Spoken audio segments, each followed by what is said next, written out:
మీ గెలుపు మీ సొంతం అనుకుంటున్నారు, కానీ పార్టీ లేని మీ గెలుపు ఎలా సాధ్యమైంది? క్రాస్ ఓటింగ్ జరిగే గెలిచాడు కేసీఆర్ నాని అని కదా మీ మీద ఆరోపణ. ఇప్పుడు కూడా క్రాస్ ఓటింగ్ జరుగుతుందిగా. అంతేనా?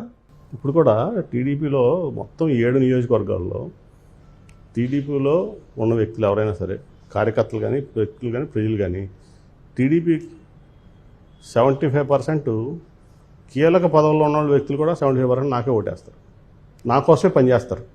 డౌటే లేదు దాంట్లో. మీరు టీడీపీ నుంచి వైసీపీకి వెళ్తే మీరు తప్ప ఎవరు మీతో పాటు రాలేదని, మీ సామాజిక వర్గం అయితే మిమ్మల్ని దాదాపుగా వెలేసినట్టుగా చూస్తుందని. అయితే ఏమైంది? అలా ప్రచారం జరుగుతుంది. మీరేమో అక్కడ ఉన్న 75% మీతోనే ఉన్నారు, మీకోసం పనిచేస్తారు. చెప్పనా మీకు, చెప్తున్నా కదా, విజయవాడ ప్రజలు ఇంకొకటి ఊహించుకోలేరు. సరే నాతో ఎవరు వచ్చారో ఎవరు లేదో నాకు తెలుసు, వాళ్ళకి తెలుసు. ఉన్నే పైకి మాడటానికి ఏముంది? ఉన్నే మీ దగ్గర గొట్టాలు ఉన్నాయని చెప్పి మీరు పెడతారు, ఏదో గొట్టం లేదో వాగుతాడు, అది తీసుకొచ్చి మళ్ళీ మమ్మల్ని అడుగుతారు. రేపు బాక్సులు తెరిచినాక కదా తెలిసేది ఇదంతా.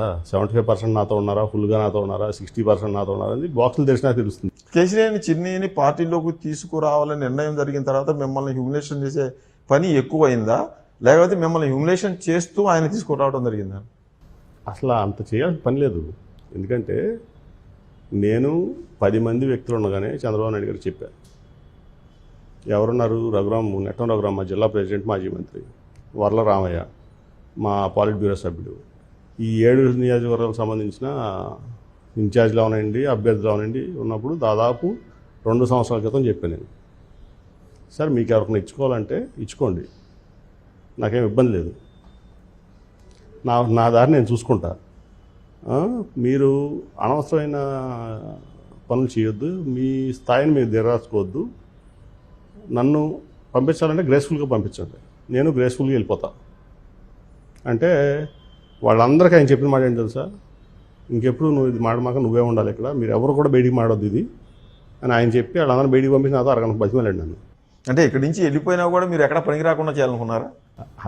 వాళ్ళ ఉద్దేశం అది. ఇప్పుడు వాళ్ళు ఏంటంటే నా క్యారెక్టర్ని అసాసిన్ చేసి, నా మీద మడిస్లింగ్ చేసి, రకరకాల వ్యూహాలు పన్ని, నా కుటుంబంలోనే చిచ్చులు పెట్టి రకరకాలు చేయాలనుకున్నాడు. కానీ అది బెడిసి కొట్టింది. ఓకే. సో దాంతో ఏమైందంటే ఇప్పుడు వాళ్ళకి గత్యంతరం ఎవరు నా మీద నుంచి సాహసం చేయరు, అటైనా ఇటైనా చేయనప్పుడు ఏంటంటే ఈ కుటుంబం ఎవడొకడు ఓడిపోతా, ఎవడో కుటుంబ సభ్యుడు అయితే కనుక నడిచిపోతుంది కదా, వాళ్ళు పడతారు, మనకెందుకు కావాలని చెప్పి ఎవడో పెడతారు. అంతే.